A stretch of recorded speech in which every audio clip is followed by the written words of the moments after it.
Yun na! Magandang umaga po sa inyong lahat. Ako po si Aristotel Polyisco. Pero some of you may know me as Glock 9 po. And nung tinanong nila ako, uy, pwede ka bang, okay lang Tagalog, no? Okay lang Tagalog? Okay lang? Okay lang. May mga English lines naman ako sinulat dito pero Tagalog muna tayo. Sabi nila, pwede ka ba magsalita para sa TEDx? Nung tinanong nila ako, sabi ko, nako, sa Xavier? Kasi yung manager ko po si Sir Richard, manager namin ng parokya ni Edgar and Kamikaze. Ano yun, dito yun nag-graduate sa Xavier and English hero talaga yun eh. Tinatagalog ko, English pa rin na English eh. Pero yun na. Sabi ko, hindi ko alam kung anong, siguro sabi ko instead of giving an inspirational talk or inspirational speech, magkukwento na lang siguro ako. Kukwento ko na lang kung paano ako nag-start. Alam nyo, ako po ay isang dakilang Rizalenyo. Lumaki po ako sa Binangonan, Rizal. At sino mga taga Rizal dito? May taga Rizal ba dito? Yan, isa ka! Nag-iisa ka lang, pare. Layo naman kasi ng Rizal dito sa Green Hills, no? Yun, lumaki ako sa Binangonan, tapos ako ay second ako sa 4 na magkakapatid. Ang panganay namin ay isang babae, ako yung sumunod, yung kapatid kong lalaki, tapos yung bunso namin babae. Tapos, sa family namin, wala talaga mahilig sa music. Walang mahilig sa music. Ako lang po talaga yung mahilig magrararap-rap. And ako yung designated taga-palengke ng nanay ko eh. So, pag pumupunta ako ng palengke, marami akong kwentong naririnig. So, siguro doon nag-start yung interest ko in telling stories. Natatandaan ko, pag naghuhugas ako ng pinggan sa kitchen namin, nagra-rap ako, nagpa-practice ako ng rap, pero pag naririnig kong may dumadating o may napapalapit, medyo hinihinaan ko na kasi mahihain talaga ako, sa totoo lang ha. Yun, tapos nag-start talaga yung hilig ko sa rap music nung ako'y high school. Natatandaan ko pa nga nung yung isang bagay na ipinagdasal ko lang talaga eh, sabi ko, God, isa lang po yung wish ko, sana ako po yung magkaroon ng album, hindi pa cassette tape, hindi pa CD noon, cassette tape pa lang eh, so very expensive pa noon ang CD, so okay na kahit hindi CD, cassette, okay na sa akin yun, sabi ko. So yun na, nag-start akong magsulat ng mga sarili kong lyrics and sumasali ako sa mga contest. Kahit na lahat ng estudyante noon sa Morong Rizal, sa high school, nung high school ako, ang pinapakinggan lang po doon ay Bon Jovi, Guns N' Roses, Skid Row. In other words, rock talaga sila lahat. And medyo muntik-muntik na akong mabugbog dahil ako lang yata yung nakikinig ng rap doon sa school na yon. Pero sobrang thankful ako dahil doon ako nag-start sa school na yon and doon nag-start yung dream ko. Until college, mabanggit ko lang din po, ako po'y talagang medyo understatement para sa akin ang #1 fan ni Francis Magalona. Kasi ever since, yun talaga yung pinapakinggan ko siya talaga and lahat ng kanta niya, alam ko that time. And siya rin yung reason kung bakit ako pumili ng school sa college. Nag-enroll po ako sa FEU kasi yung FEU malapit sa Isitan. Yung Isitan, may store doon na ini-endorse ni Francis M, yung Yaware at that time. Pag break time ko, tumatayo ako doon sa store dahil inisip ko, baka dumaan dito si Francis M, baka makilala ko. Pero hindi nangyari yun. So, hindi ako, sad to say, at that time, nung ako 16 years old, hindi yung utak ko wala sa school. Talagang nandito lang sa dream ko na gusto ko talagang maging rapper eh. Ganyan. So, in other words, after 1 semester, nag-stop ako ng school, pero bago ko ginawa yun, sinigurado ko na meron akong trabahong papasukan kung ayaw kong mabugbog ako ng nanay ko kasi tinapos ko po yung isang semester, nakuha ko yung grades ko, most of them bagsak, sinigurado ko meron na akong trabaho, so at the start of the next semester, akala na nanay ko papasok ako. Sabi ko, hindi muna ako magsa-school, magtatrabaho muna ako. So doon ako nag-start, trabaho, iba-ibang klaseng trabaho po yung na-experience ko. Ako'y naging kitchen helper, service crew. Na-try kong magawa, taga-pizza maker po ako sa Little Caesars, sa Katipunan. No? Meron silang promo dun eh. Eat all you can, pizza.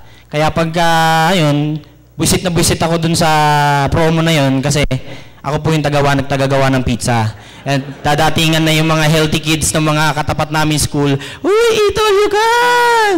Siguro mga 5 oras po akong gumagawa ng pizza and para masabi ko rin po, ako din po yung gumagawa ng dough. So medyo mahal na mahal ko yung mga estudyanteng yan. Ha?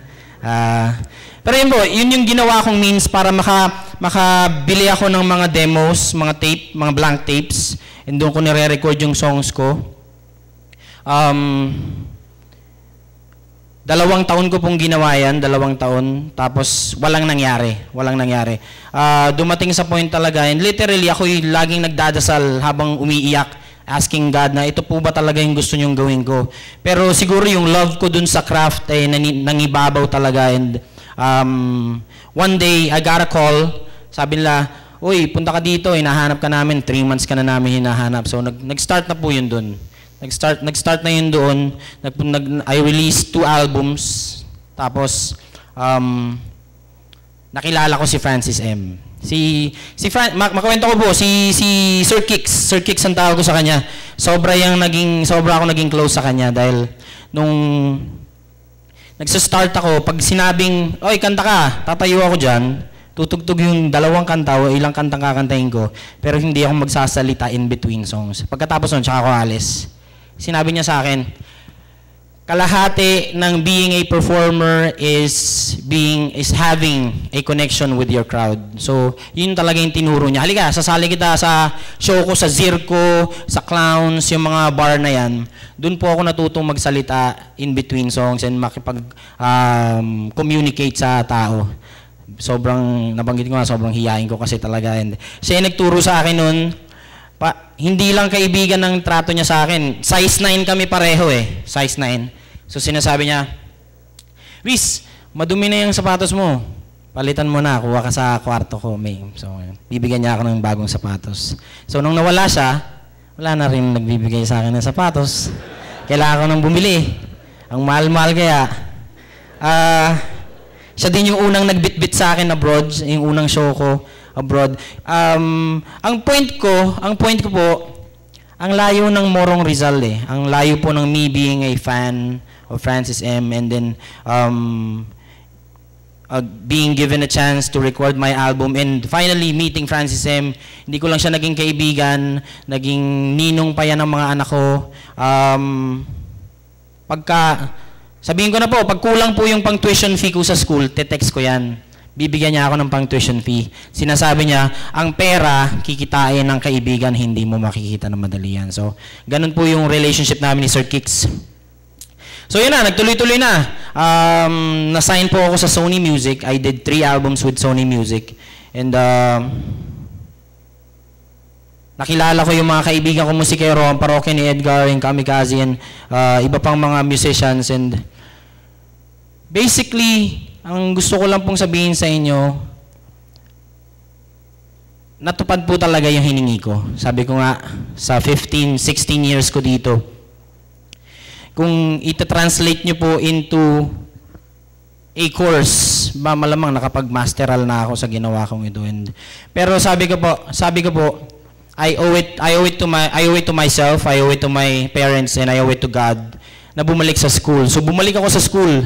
2006, kasabay nung na-sign ako sa Sony, tinuloy ko yung school, nag-nursing po ako. Literally, madugo talaga siya. And figuratively, madugo talaga. Kasi, nakita ko yung sarili ko na tumatakbo habang nagpapalit from shows eh. From shows, punta ako sa hospital for duty. Habang papunta sa hallway, tumatakbo ako, nagpapalit ako ng uniforme. Parang Superman.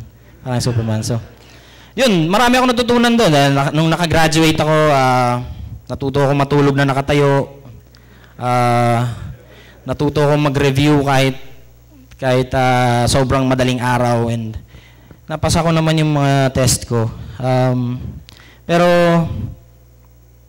Eto, may sinulat ako dito eh. Baka iba masabi ko kasi.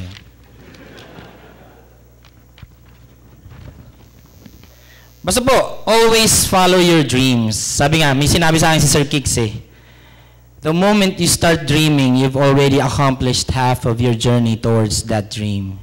Totoo yun, totoo po talaga yun. And minsan kung isipin nyo, ang haba nun, from 12 years old ako hanggang ngayon, mahaba yun. Pero yung mga prayers ko noon, kung i-document nyo po yung mga moments ng hinahabol ko tong pangarap na to, sumagot talaga sa akin si God, and I am very, very blessed.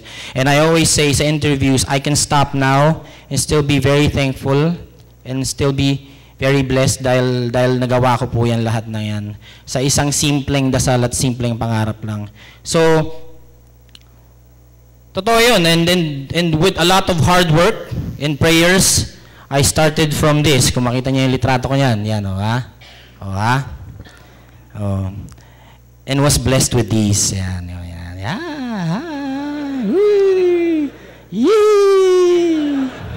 Yeah. And with that, ladies and gentlemen, I would like to end my talk with the line from my song, Alalay ng Hari, sa album na Mga Kwento ng Makata.